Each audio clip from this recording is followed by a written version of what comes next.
you ought to be concerned with. Moolah! You don't know how you're supposed to earn it, or what to do with it, or how to keep it. You're a freak with a dark, shameful secret. But you're not the only one. Get your hidden financial fears with a blast of sun. Now your healing has begun. It's Bad with Money with Gabe S. Done. Hello and welcome to Bad with Money, a show about finances and feelings where we don't talk down to you. I'm excited today to talk about quitting. Julia Keller, can you tell my audience who you are and what you do? I am a writer. I was a journalist for many years at the Chicago Tribune, and now I write books. I wrote mystery books for a while. I have an 8-volume mystery series, and then I went back to nonfiction, and I've written about, as you have already spilled the beans, quitting. Yeah, so the book is called Quitting. So what does it mean to quit? I have always felt that to call someone a quitter is about the worst thing you can possibly say. It's maybe it just comes from, being on baseball teams and I really love sports, playing and watching. And to call someone a quitter is just about the worst form of insult you can do. I mean, that's the kind of thing that would get you maybe in a scuffle. And I began to wonder why. And it's true that it's one of the worst things you can say about somebody. And I keep thinking, why? Why do we have certain standards of behavior?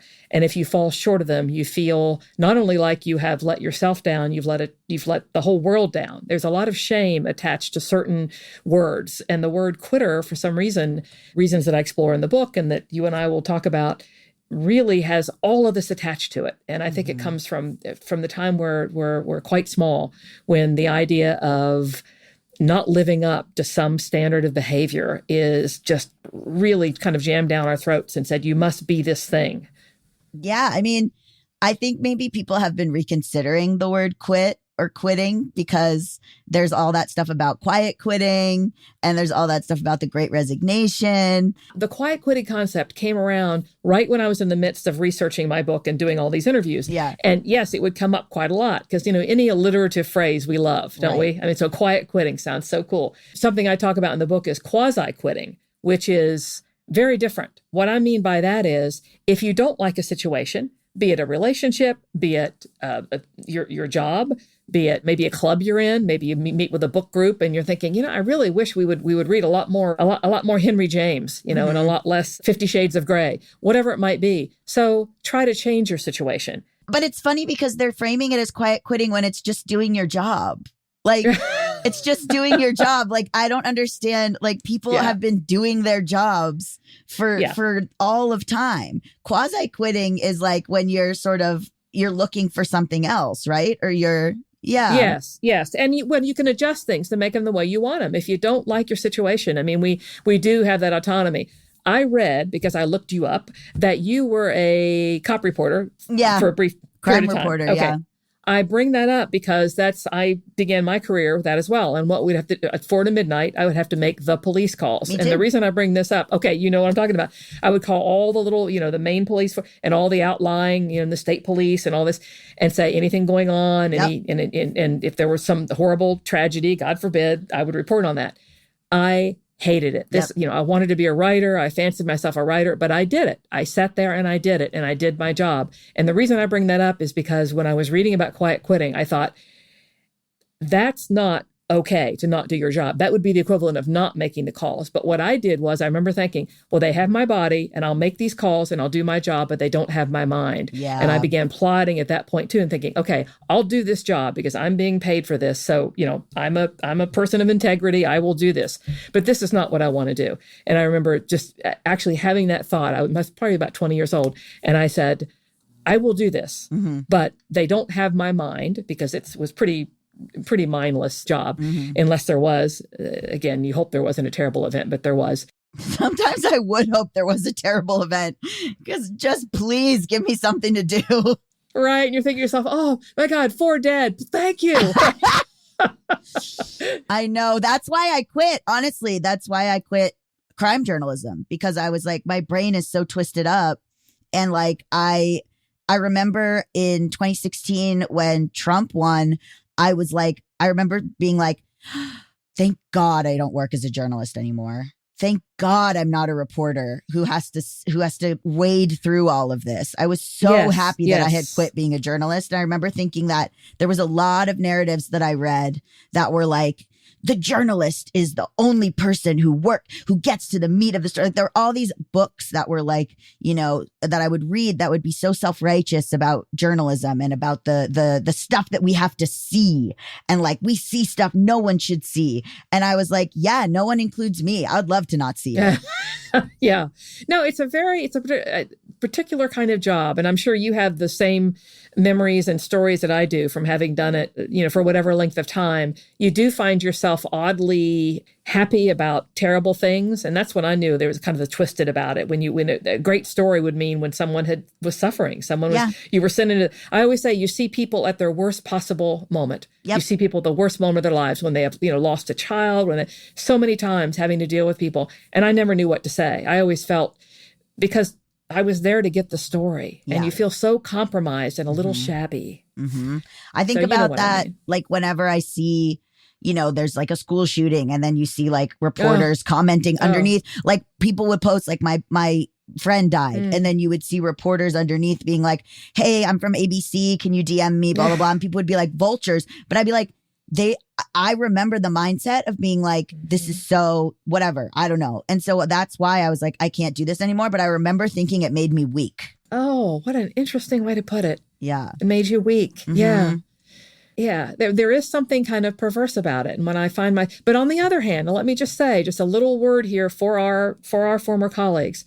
There is also something about that kind of community of sorrow that is built in the wake of that. And that's one thing that journalism does do. The coverage yesterday of the Uvalde, the 1-year anniversary of the, again, I was driving and I was listening to an NPR report from there and some of the parents talking about their children. There is a function there. There is a reason for journalism to exist. And I know that you probably did stories like that as well, where people want to, we would not have known about these children to that extent had an NPR journalist not been there. Absolutely. But that said, I had to pull off the side of the road because I was just overwhelmed. Right. When you just hear these stories and you think of I have no idea how people negotiate the kinds of grief that they endure. Yeah. With the loss of a small child. It's just, so we did good work. I'm telling you. I agree. There's, I talked about often how I would put together crime statistics, and then the idea would be to push the mayor to, make some changes, create more, it had its purpose. But yeah, it was just hard mentally. And I would all the time sort of feel a little bit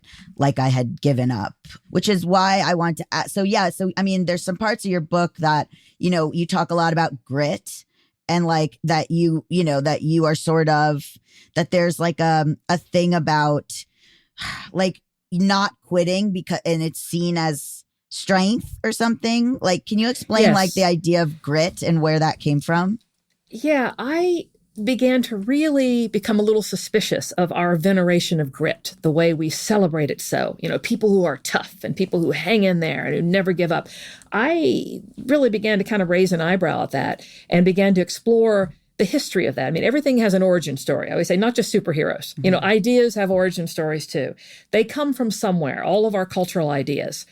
And the idea of grit really began to really take hold in the middle of the 19th century, when a man named Samuel Smiles in London in 1859 wrote a book called Self-Help, with illustrations of character and conduct. And it was the first time anyone had really codified this idea that to be successful, you have to hang in there and stick with it and never, never quit. To my mind, that really initiated a quite insidious idea in our culture. The idea being, if you are rich, you have worked harder than other people.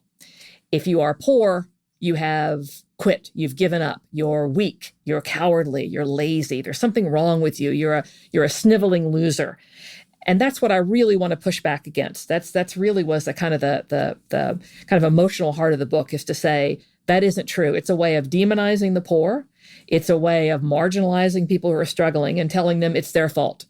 And that really serves the people in power. That means that we have no responsibility to help the less fortunate. Well, why would we? They're just lazy. Why look at them? You can just tell by looking at them. And that, to me, is really, really one of the worst and kind of meanest parts of our culture right now, is this idea of blaming people for things that are not their responsibility. People, as we know, are born, you might be born black or brown in this predominantly white culture. You may be born in the midst of intergenerational poverty, like many of the people I know back in West Virginia. You may be born with profound physical or intellectual or emotional disabilities. We are born with all kinds of impediments that we have to deal with throughout our lives. And this idea of grit, though, reduces everything to whether or not you hung in there. And it's this artificial standard. And there's such a shame then. There's such shame attached to quitting. And that's what we do to the poor. That's where I think it dovetails with the issues you deal with, is what does it mean to not have a lot of money? If you're not Elon Musk and you're not Bill Gates, does that mean you're a quitter? Does that mean you're lazy? Does that mean you press the snooze button too many times on your alarm clock? No. Often it's just plain bad luck. I mean, I have a whole chapter on just bad luck. Things happen to us in the world that we didn't cause. People whose homes are blown away by a hurricane didn't choose that. People that have unfortunate things happen to them didn't choose it. So that's kind of my long-winded manifesto for why I really wanted to write the book and push back against this idea that if you don't follow through, you're a bad person, because you're not. It makes sense with, we talk about like disability inspiration porn, where it's like, if you have something terrible happen to you, you better like rise above and become an Olympic swimmer. Or like, if you have a terrible tragedy, you have to turn it into becoming some sort of motivational speaker. Or, it's like this idea that if you don't take the bad thing that happened to you and turn it into work or persevere, then you're not worthy of even you're not worthy of life. I mean, even the idea, you see these things where it's like, this mother of 3 is pregnant and she's working into her 9th month at McDonald's and she's the employee of the month.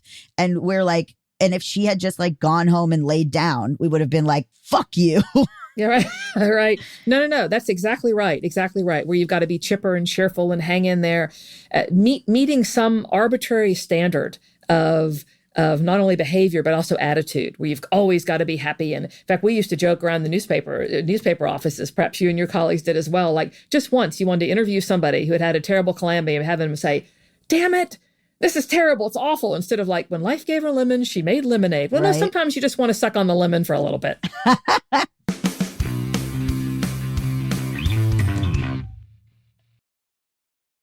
Very recently, I used Indeed to get hired for a part-time job. The employer put their job listing up on Indeed. That's where I found it. I applied through Indeed and I got the job.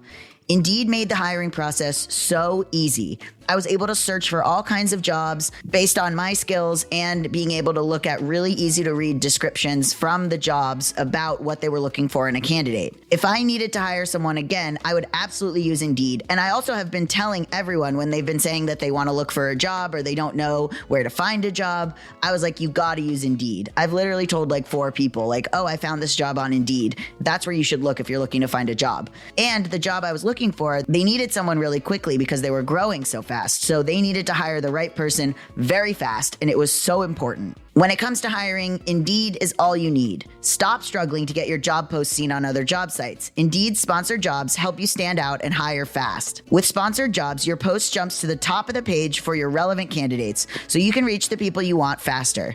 And it makes a huge difference. According to Indeed data, sponsored jobs posted directly on Indeed have 45% more applications than non-sponsored jobs. I sincerely love Indeed. I went on there. It was incredibly easy. I literally got hired in September for a job actually using Indeed. I know this is a podcast ad, but I mean it. I really did use Indeed. I really do recommend Indeed. It all happened so fast and I didn't even have to really stress. I found what I wanted. I got the job. Plus, with Indeed sponsored jobs, there are no monthly subscriptions, no long-term contracts, and you only pay for results. How fast is Indeed? In the minute I've been talking to you, 23 hires were made on Indeed, according to Indeed data worldwide. And if you're looking to hire, you need to use Indeed because you'll find people like me.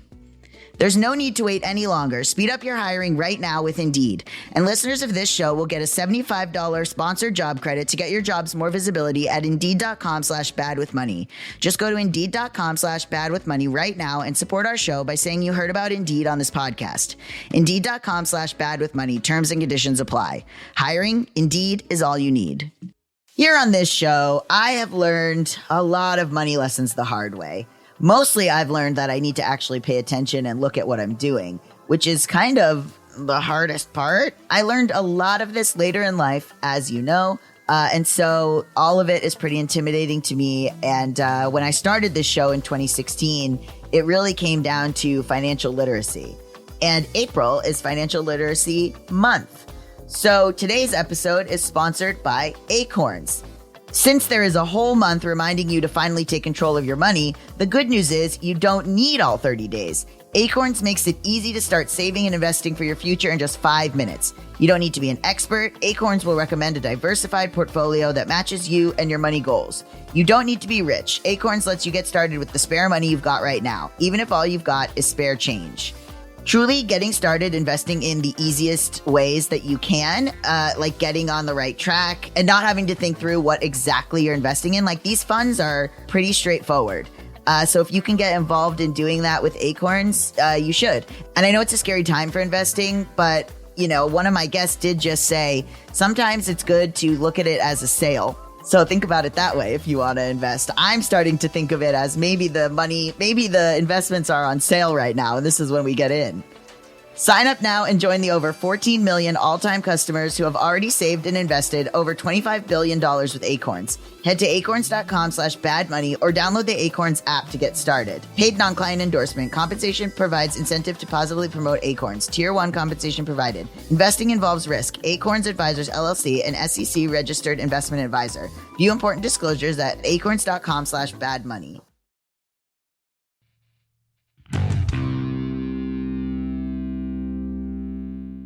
But you know, W.B. Du Bois, the great Black scholar, he made the same point at the time when he was writing about African Americans who were trying to rise and facing all kinds of prejudice. He said people will always point to what he called the talented 10th. Yeah. They would look at people who had made it and they'd say, well, look at there. Well, everything's fine. What do you mean? We don't have a problem with race in this country. Model minorities. Yes, the very, very top.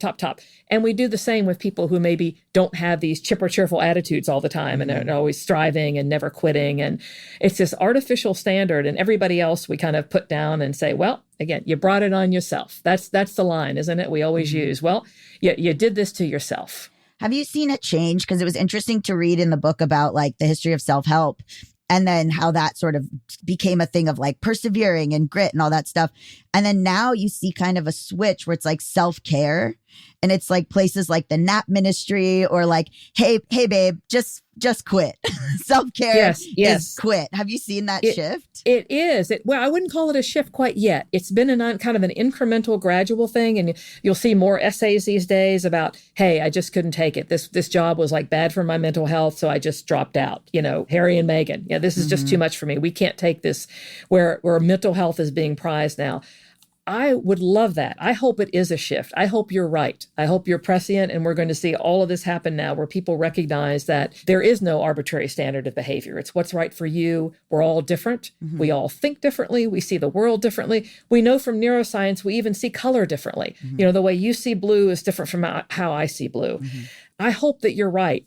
My fear, though, is that it's a little bit, it's kind of, we're coming out of the pandemic, so we're giving each other a little more leeway, but I already see it changing back a little bit. Some of the good things we would see employers do, some of the leeway they are giving people, it's kind of shifting back a little bit. I would love it, though, that and it would take, of course, a terrible thing like a global pandemic to initiate a new era when that is the case, when people can leave jobs that aren't working out, leave relationships that aren't working out, leave political philosophies, leave religious beliefs that aren't working, and switch to ones that are better for them, for the individual. Thinking about, there's this tweet that I always talk about that I should really figure out who did it, but it was like, imagine being born and like doing taxes and stuff instead of just like eating fruit and vibing. And like, I think there's like this thing that's like, okay, there's this difference that is like quitting for a dream. So like, I'm going to quit my corporate job and start to do drag, and I'm going to live my dream of being a drag queen versus I'm quitting to do nothing. Yes. Right. The kind of lap full of Cheetos crumbs is what I call the latter, right? Or you're going to do nothing. Yes. But I'm glad you mentioned that about quitting for a dream, because that's, in a way, that's just as onerous as to say that if you quit or change, it has to be because you have this grand vision of what you want to do. I want to sell my screenplay. No, sometimes maybe if you're, working at the Home Depot, you want to go work at the Ace Hardware instead. That it's incremental change. That's what I mean about the quasi-quit. You can quit something and then go to something that's just a little bit different. You don't have to quit to, as you say, or maybe do your one-woman Broadway show.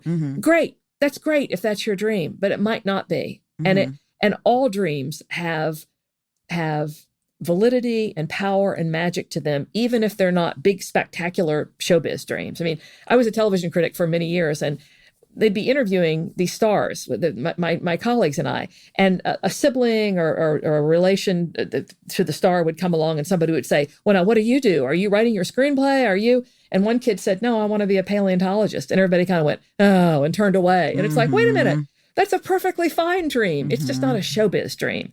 Yeah. It's just not a, professional sports person dream. Right. It's a dream. Right. My sister and I often have this conversation because I've always kind of wanted to be a writer, and that's been my thing forever. And I got a lot of praise for knowing what I want to do with my life. And she's gone in all different directions. She worked on the business end of a porn website, which she really enjoyed doing. She got to travel. She now she's a bar manager, which is a promotion she just got that she's really proud of, and all this stuff. And I think there was this beating drum of well, what are you going to do with your life? What are you going to do with your life? And it's maybe what she wants to do with her life is she likes being a bar manager. There is still this consistent drumbeat for her of well, when are you going to open your own place? Right. And she may change, 50 more times. And that's fine. That's another thing I argue for in the book, that change is good.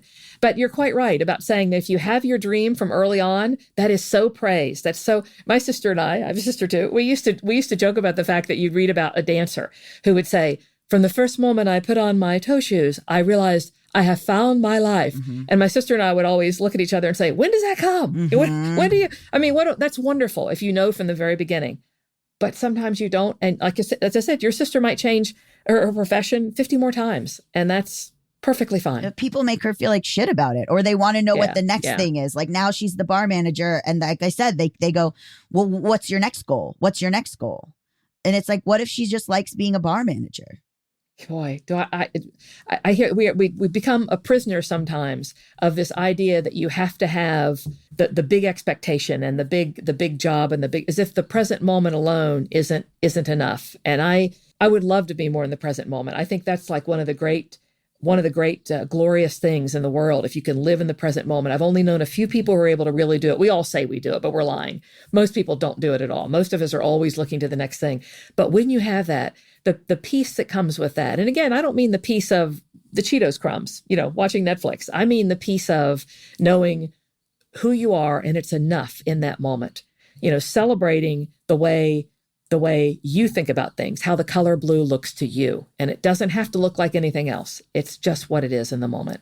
I love people who quit to do nothing. I think that's great. It's funny, we were talking about my sister and I, if our parents were watching, again, I'm going to bring up Succession again. I did it in the last interview, but we were if I love writing, I love my work, but I was saying to her, if we had rich parents, would you do anything? And she was absolutely not. And I was I think I also would choose to do absolutely nothing. And that's it just comes from needing money that we started out our lives being yes. Okay, what are we going to do as a job? What are we going to do as a job? That occurs to me probably maybe 20 times an episode when I'm watching Succession. I think, you know what? At this point, if I were Shiv and my brothers had just done that, you know what I would do? I would say, see you later. She's got all the money in the world. So why not just go lay on a beach somewhere for a while? Truly. And, yeah. I that occurs to me several times an episode. Why put up with this when you have the money? Because we do work for money. Right. And I know we love this idea that we also, we do. We want the sense of purpose and mission in our lives. But really, it's the paycheck. And there's nothing wrong with that. In fact, I think you need a new podcast, because I was listening to one of your podcasts. How about one called Paycheck to Paycheck? Yeah. And that's it. You just interview people that live. Okay. People say, well, there's no safety net. Well, there's no safety net at all anyway. We're all going to die in the end anyway. Let's face it. I mean, that's it. 100% mortality rate. Yeah. Long enough timeline, we all die. So living paycheck to paycheck means you live in the moment and you do the best you can.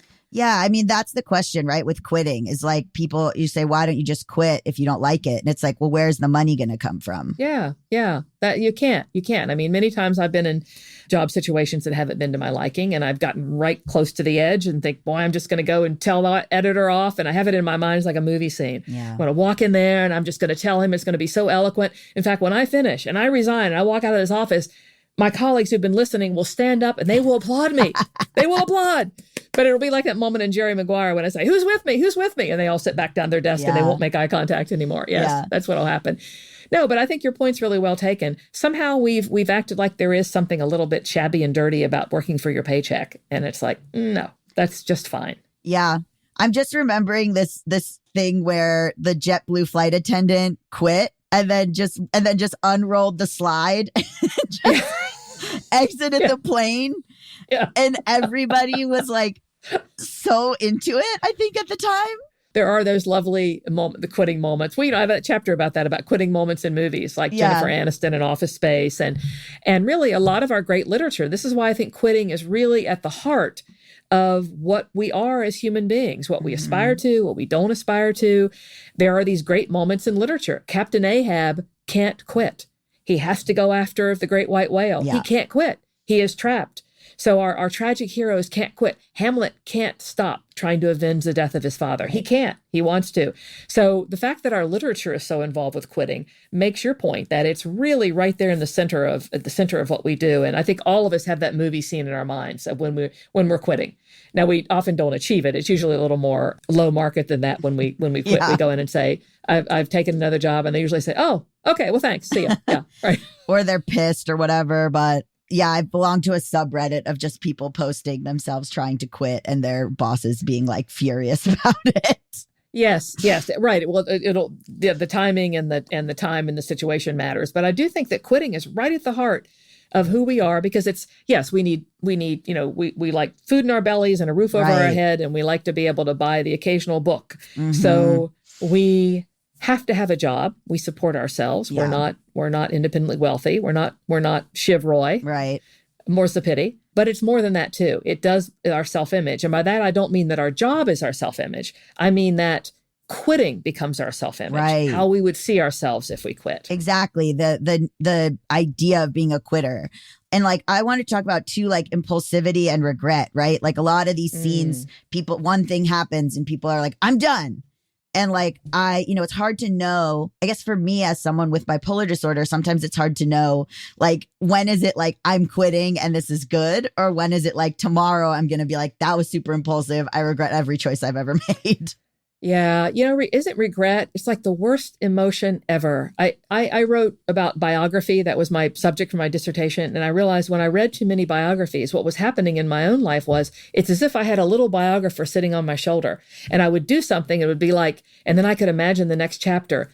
And then she regretted that for the rest of her life, and that I became sort of obsessed with pre-regret. Mm-hmm. So I was sort of afraid to do something like that. Like if a situation wasn't working out, or, sometimes friendships don't work out. You're not getting anything out of it. And you kind of say, I think this is about as, let's just either, or you ghost someone, you just don't return the phone call or something or a text. But the moment, say you do like actually say like, well, this just isn't really, I don't think we're really.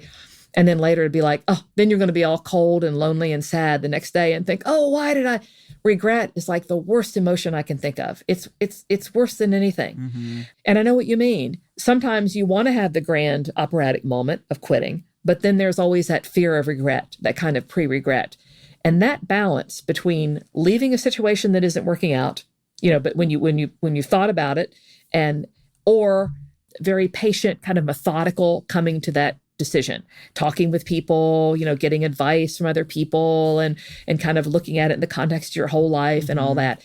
And it's one of those things where only the individual can decide. Mm-hmm. I mean, I do believe there are some times when the operatic moment is called for, But there are other times when it is the wrong thing to do. And making that decision and that balance really is, to me, it's kind of what maturity is all about. Because certainly I have had those moments, very immature moments when I have done that, and it left situations in that kind of grand manner. So that's part of just kind of becoming a grown-up person, is deciding which. And both of them have their value at various times.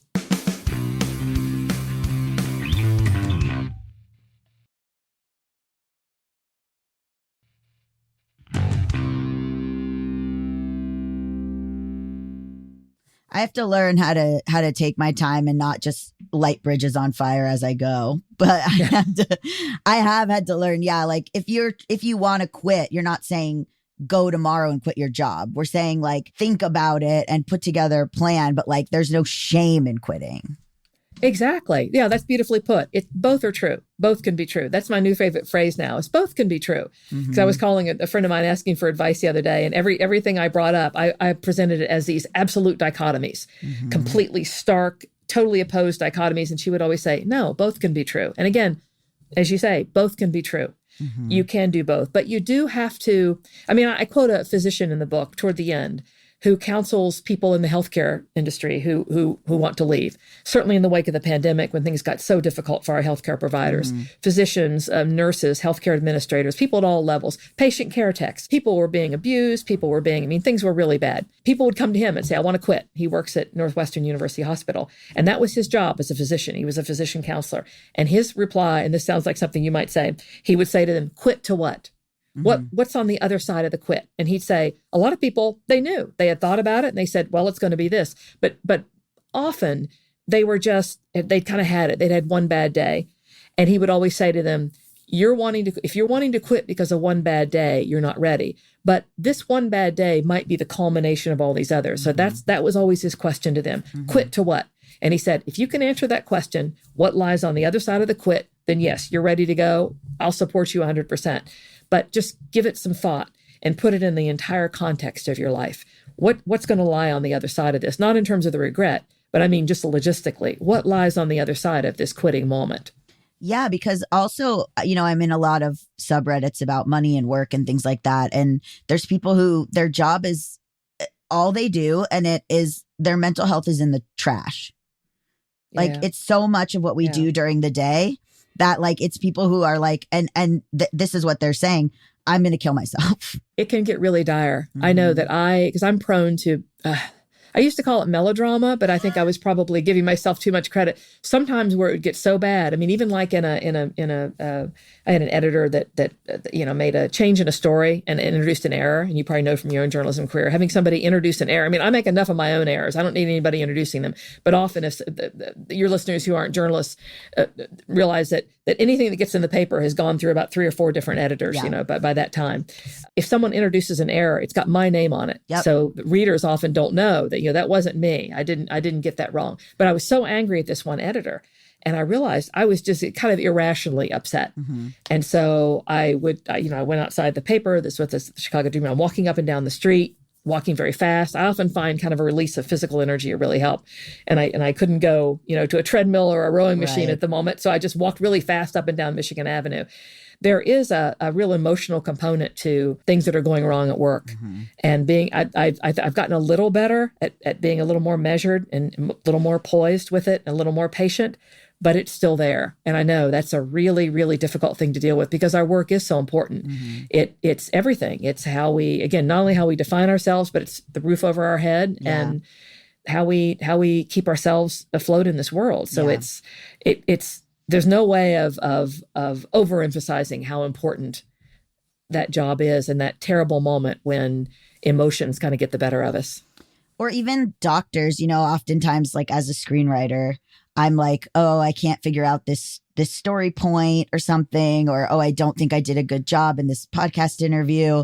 And then I'm like, well, nobody died. Like, I'm not a brain surgeon, but it is important in the sense that like, oh, I misrepresented a group or something, that is like not good. But yeah, I think like it's funny to be like, well, you did all this work to go to medical school and you did all this work to, whatever. And then it's like, yeah, but if you fuck up, like people die. So like, I can totally see why you'd be like, I'm going to go work at a bank. Like, Yes.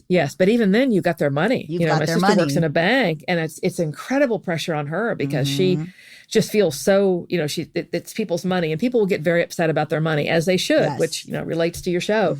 And that's what she'll say. She'll say, I understand why they're upset, but they get so they're really not listening. She'll be saying to them, that's not a problem right here. Let me tell you why, and we'll get this straightened out, and they don't want to hear it because they're so upset. And I have been that person. I always tell her, I sympathize with the people who are calling her angry because you call up your app and you're looking at it and there's something wrong and there's been a mistake and you just panic. You just absolutely, the deposit's not in there. It's supposed to be direct deposit. What am I going to do? Because I know I've got, bills, automatic with debits coming out of it. And that's okay. There's really no such thing as an overreaction. Again, there's your reaction and somebody else is calling it an overreaction. Yeah. I wanted to read one part that I really liked that was like, that notion goes against virtually everything we're taught to believe about the resiliency of champions, about their nonstop drive and relentless sense of purpose. And this is, I think you're talking about, like, and it made me think of Simone Biles and Naomi Osaka and people who have been like, I just don't want to do sports anymore. But maybe resilience can mean more than just overcoming obstacles, more than just clenching your fists and ignoring pain and powering your way through. Maybe resilience, paradoxically, can also mean the willingness to quit. And I wanted to talk about that, like, aspect of it, and also like you just didn't try, like those types of things. Why it's just so funny to be like, we want to celebrate people who are gritting their teeth and like powering through. We do indeed. In fact, the Simone Biles example is the one, as you know, that I use in the book, when she decided that she just couldn't participate in the finals of the Tokyo Olympics. She decided she wasn't ready. Her mind, body, and spirit, she wasn't ready. And that field, gymnastics at that elite level, is a matter of life and death. Her performance could involve catastrophic injury or even death if she wasn't right. And she knows her body. I mean, an athlete at her level, one of the greatest athletes in history, knows. So I compare her to a honeybee. A honeybee, which will sting. A honeybee will sting to defend the nest and will die if it eviscerates her, the stinging. It's only the females that sting. If the nest is not worth protecting, which is something the honeybee senses, or if the predator is not really that much of a threat, the honeybee won't sting. The honeybee will stand down. And the comparison I make there to Simone Biles is, my point being, animals use quitting as a survival technique. Right. And so should we. We need to listen to our bodies and our minds. They tell us when it's time to quit and time to let go. And the elite athletes you mentioned, that many have said, Simone Biles and others have said, all right, I've had enough. I can't do this anymore. Ash Barty, the Australian tennis player, Rory McIlroy, the professional golfer, has recently said, I'm going to just back off a little bit here. I'm going to just take it. They know their bodies and their minds and their spirits, and they know when it's time. Now, some people don't like that, and they're called quitters. I think it was, a lot of commentators really came down very hard on Simone Biles, which I think was just terrible. For one thing, it's her decision, always her decision. But part of the thing she was accused of is letting down her team, letting down. And I think it's quite the contrary. I think that when you do what's right for you, which might include quitting, you are doing what's right for the people around you, for your family members, so the people you love. That I call it quitting your way to resiliency. Instead of thinking of resiliency as not quitting, quitting often is the way you show your resilience, and you say, I'm going to choose another path here because this present one isn't working for me. And athletes often lead the way in that. That's why I think that those examples are good, even though most of us will never be doing what a Simone Biles does. But we can look at her example and see, she wanted to participate in those finals. She came to Tokyo thinking she was going to, be the great Olympic champion she had been. And I think she was never a greater champion than when she said, I'm not ready. I can't do this right now. This is not right for my body and mind. Or people just who are like, I'm going to quit because I want to spend more time with my kids, or I'm actually not doing my family any favors by being this upset all the time, or being this tired, or. Well, and you will hear people say, well, I would do this or that. I would quit this or that, but I have this family to think of. And I always say, you've got it completely backwards. The reasons you quit something that realize are having a bad impact on you and making the person you don't want to be is because of your family. It's backwards. Your family is the reason you quit, not the reason you don't quit. Your family is the reason you decide that you are worth a better life. You are worth a life where your mind and body and spirit and soul are in harmony. Even if, I think, like we're saying, don't just quit randomly, but trying to find, it's hard to find a job, but I think also trying to find having a plan to quit if you don't have the money or the resources in order to like just do it. Like you know, people want to be stay-at-home moms, but they can't, or they want to be stay-at-home dads and little league coaches and stuff, but they can't. I'm being very gender essentialist right now, but right. But yeah, you know, like I think I could hear them listening to this being like, I'd love to quit, but I can't because there aren't jobs available. True in a sense, but again, that's where the quasi-quitting comes in. So try to craft something, you know, maybe they're going to be the one that comes up with that way to be able to accommodate all these different aspects of their life. I don't know what it's going to be because that's not my situation, but I totally take your point. I mean, yes, we all have ways that we wish we could structure our lives, but maybe with creativity and imagination we can. One of the things I talk about in the book a lot is abundance. I mean, I come from a very kind of dark, cynical sort of family, and I don't mean that as a criticism. If you're listening, it's just that we're all kind of like, yeah, well, that'll never work out. Yeah, well, you're lucky they pay you for a job. You're lucky that. So I try to turn that around. And for me, quitting cynicism has been huge in saying, because I have some friends who are wonderful about saying, well, instead of thinking that the worst is going to happen, let's say the best. Try to craft the life that you want and use that as your template. I mean, that kind of as your aspirational goal, instead of just, well, that's never going to. Believing in abundance, believing that there is a better way, that there is going to be something that's going to emerge, a way to, as I said, kind of weave together all these disparate elements of one's life, the time you want to spend with your children, the time you want to spend maybe with an older loved one, you know, an older parent. That's a terrible dilemma that a lot of people have now is like, I know my mom or dad, they're not going to be around forever. So, but I don't have the time to do that. I live halfway across the country. All of these, but to use imagination, to craft a way of being that does accommodate all of these different aspects of oneself. And quitting can be part of that, taking away the shame, when you're putting together this idea, taking away the shame of like quitting as being part of that strategy. Yes, because shame. Oh, that word, shame. That's what I was going to say. Yeah, that I think there's like, well, it all comes down to like this denial around the American dream for me a lot of times on this show, which is like, oh, like, you know, you work hard and you get these things, which by the way, the cost of living makes it so you really can't have that same life that people did in the 50s or whatever. But like, you know, that there's this American dream idea of like working really hard and, you know, and like, what if I disappoint people? You know, what if people are mad at me? And you go really into detail about parents saying, I did this for you, which like comes up a lot when I talk to the, you know, parents of children of immigrants. And like, how can we have a better reaction to people quitting? Like, if it's like, you know, people are worried about, oh, everyone's going to say that they're disappointed in me. I was even thinking about like, I used to play piano when I was a kid. And like, I have this mentality where I'll play like the one song I remember. And then I'll be like, ugh, it's a shame I didn't stick to it. Like, it's a shame my parents couldn't force me to stick to it. And it's like, what is that? Like, how can we have a better reaction to like our kids or to like our friends or to like people quitting?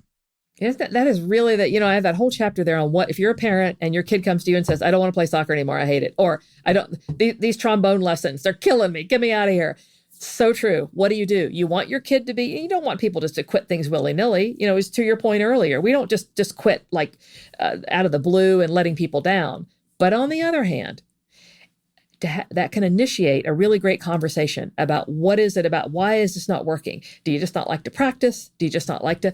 Often it will elicit in the people that I talk to, and I should make the point that the book isn't just me. It's just a lot of interviews with people because I don't have near the wisdom that just the average person who's trying to negotiate life has. But we absolutely do. In the United States particularly, this push idea, it's this capitalist idea about you've got to acquire more, you've got to make more so you can buy more, and then you buy more so you can buy still more. And you've got to have, you know, not just one SUV, but two, not just a medium-sized house, but a huge house, bigger and bigger and bigger. That's what we do, and that's what we push. And if that's not your mentality, that's not what brings you pleasure and joy in life, you know, beating the other guy and being highly competitive, it can be a very difficult time because you have that stigma of the loser and the quitter, when often you're not really a quitter. What you are is somebody that wants to lead a different kind of a life.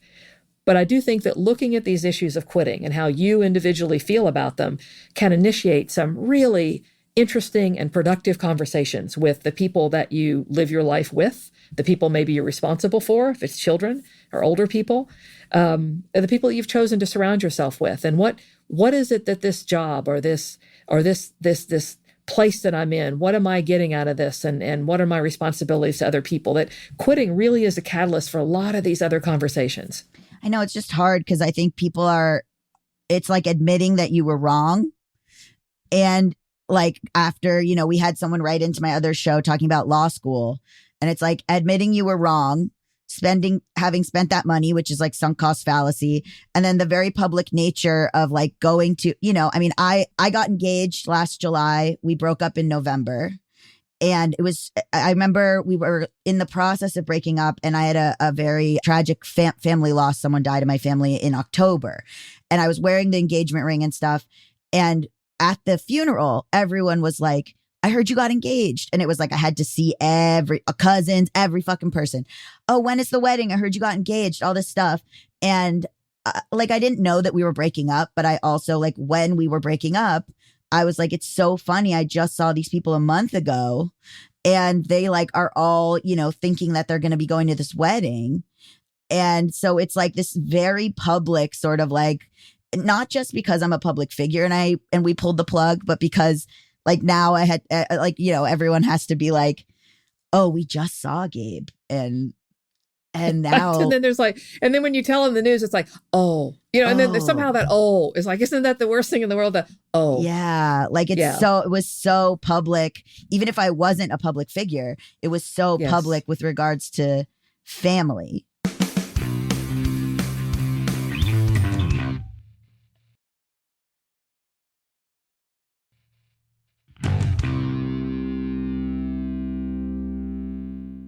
Family. I know. Family. Even that one word. I find that's my answer to so much now when I'll just be talking with friends and everything. Somebody will say, yeah, family. And we all go, yeah, really.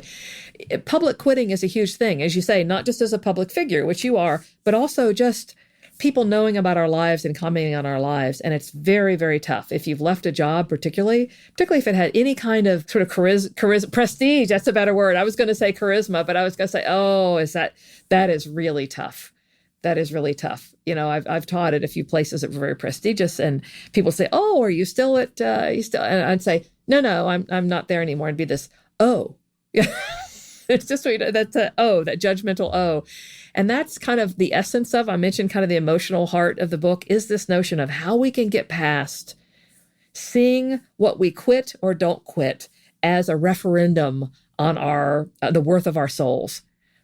And it's really tough. I mean, I'm nowhere near there. I'm not holding myself up as any kind of paragon of having gotten there. I haven't. But one of the things I loved about all the conversations and interviews, I did about 150 interviews for the book, because I love talking with people about their lives, as you do. Really getting right down to it. What is it? Why our reason for being here? Why we get up in the morning? Why we do what we do?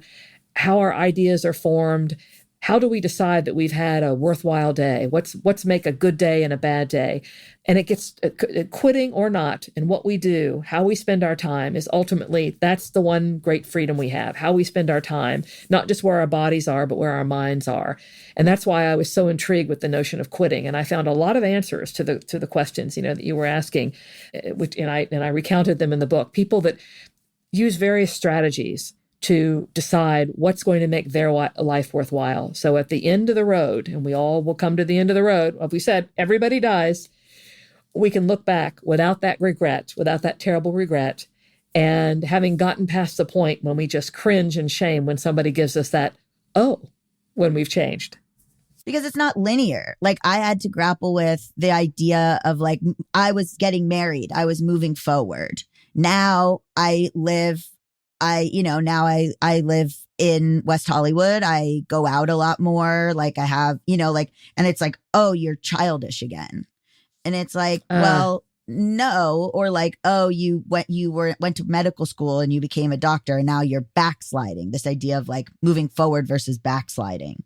That's a great point, the linearity of it. I'd not really thought of it in those terms before, but I think that's a real key that you just came up with there. We like the idea of progress, the idea of this life progress as we go along. And anything that smacks of a little glitch in that, either going back a little bit or, God forbid, sideways, again, it's that judgment that we fear. It's that judgment of people saying, and I know that as I said, we're all vulnerable to that because we do care how we look to others. It'd be great to say like, well, I don't care. I do what I do and to hell with these people and what they think. But that's not reality. We do care what we think. We live in the world, we live amidst other people, and we can't be these just kind of single-minded engines of, without any reference to how other people see us. I mean, it is freeing in the sense that like my joke now is like, I'll walk away at any point. I'll walk away. I'll leave you at the aisle. I don't give a fuck. Like, right. Well, it's like try lethal me, weapon, test right? me. Right. Try me. Yeah. Sorry, I can be out of here in a minute. I joked that I was giving a talk the other day. So somebody said, so are you saying we should quit? And I said, I was joking. And I said, yes, right away. Absolutely. When you drive home after this talk today, I want you to, the minute you arrive in your driveway, take out your cell phone, text your partner and say, sorry, honey, I'm out. I said, no, of course not. I'm like, and I like boyfriend now. I'm like, test me. Say, do one thing wrong. See where I go. Like I'll walk away at any point. You piss me off the night before the wedding. I'm gone. It's like, I could do it. Well, that's what the great, the Lethal Weapon movies with Mel Gibson. Remember, that's what makes him the great Lethal Weapon. Because he just doesn't care. He doesn't give a toss. He's like, that's right, fine, do your worst. I don't care. And it gives you this ultimate power, sort of. But of course, we want connections with people. Ultimately, we do. And you'll get back there. But I do think that I could just see you saying that to somebody. Yeah. Or even like, it was really helpful. And I've talked about this before when I got my first big job, which was at BuzzFeed. And I was 20. This is going to sound like, I was 26 when I got that job. Most of my colleagues were 22. So this was their first job out of college. So they were very scared of quitting or getting fired. By the time I worked at BuzzFeed, since I was quote unquote older, I had been fired. I had quit. I had many jobs where they were like, in high school, I got like they fired me. Like, so like getting fired or quitting wasn't that scary to me versus these people who were like, this is my very first job. Like, I can't imagine getting fired or getting quit or quitting. And I was like, fire me. I got fired from, I used to be very adversarial with editors, which sometimes worked and sometimes didn't. But like, I would be like, I would had no fear of, I had fear of getting fired because I needed money, but in terms of the process, yeah. No, that's a great point. You'd been there. Yeah, it is really true that when you've been through something a couple of times, from getting fired to getting dumped to having your checking account be overdrawn, once you've been there one time, it really does give you a kind of a tougher skin. In fact, there's a great line in one of my favorite Willa Cather novels. She's one of my favorite authors of all time. And it talks about the person saying she would not feel such anguish and hurt again. She would feel it again. But when it came the next time, it would find a tougher surface. And I love that line. That's because, right, you've been there. It's like, I know I can survive this. This is not going to kill me. This is not it. My catering boss fired me because he caught me eating food off the plates. I got no shit. Like, fire me again. You know what I mean? Whatever. Can I ask you a tough question? And if the answer is you don't know or whatever. I was curious. So like as a trans person, I was very curious about the story, the short part about the woman getting left or getting divorced, getting asked for divorce from her partner who was transitioning. And there were some choices in the telling of that anecdote that I bumped on, which was like, the choice to use his dead name in the story. And then also it's interesting because I always see it as like, there's a lot of narratives about the person, the trans person doing something to the other person. And I was like, it's more interesting to me, or at least felt more relevant to be like, this is a person who's quitting gender. Like the story is actually like nothing happened to her. It was that this person quit like a privileged quote unquote gender to go after what they wanted. And it was just an interesting, like, I was surprised by the use of male pronouns for the person who is transitioning, and also like the focus on the narrative of like, this is the earthquake or this is the bizarre thing that's happened versus like hearing from the trans person. Well, let me say, no. I tried. Yeah, she didn't want to. she was going to, and kind of went back and forth a little bit, and then decided ultimately not to. It was fine for the story to be told, but didn't particularly want to talk to me. So that's how that happened. But I do take your point. I felt kind of apprehensive putting that in, afraid. I mean, that particular anecdote, I thought it was a good one just because it was about things that happened to us. But I was kind of apprehensive just for that very reason you're saying, because not ever wanting to cause any offense and of knowing that this is a world about which I knew little, about which she knew little. But just to be clear, as I said, I did offer her the opportunity to talk if she had wanted to, because I thought, yeah, just as you say, I mean, it is kind of, and now that I'm thinking about it, I should have probably said that in there, that I had done that. So, maybe for the paperback. Yeah, but good point. And I appreciate your perspective on it, because it's, writing about things. It's kind of like white people writing the stories of Black people. It's like, I mean, you can do it. I'm not saying, to me, it was okay for Mark Twain to write the character of Jim in Huckleberry Finn. I don't have a problem with that. However, I can only say that from the position of somebody who lives in 2023, and we have a lot more Black authors who have opportunities to write from the perspective of a particular race. And it's such a fraught moment for what we think of as diversity. I think neurodiversity is such an amazing thing that we now recognize that people think differently, and we can allow those stories all need to be told. As long as all stories need to be told, it's okay for a story to be told from one perspective. But when only the one perspective is told, that's what the problem is. But I take your point on that, and I probably should have pointed out that she had said it was, yeah, okay, tell the story. You can tell it from Chris's perspective, but I didn't particularly want. She said she didn't want to add her perspective in there, but I think there are good, and I appreciate that. I think there are good narratives too. Like, I'm reading Whipping Girl by Julia Serrano, and it's like very much about the relinquishing or quitting of sort of like this idea of like male privilege and like quote unquote male privilege, and like giving that up and stuff, and like that being viewed as, when people are transphobic, being like, why would you, or transmisogynistic, why would you give that up? Why would you give that up? And that's like, I think to me, a great example of when quitting is actually necessary and good. Yes. Well, that's what I mean. The positive kind of quitting. I mean, it's often rendered as negative. When people are quitting, the first thing, if you Google quitting, the first thing that comes up is like smoking, quitting drugs, quitting this and that. And I mean it, of course, in a positive way, as in, and again, mindset. I mentioned earlier, like quitting cynicism. And I know some of your listeners may be thinking, well, what is that? How hard can that be?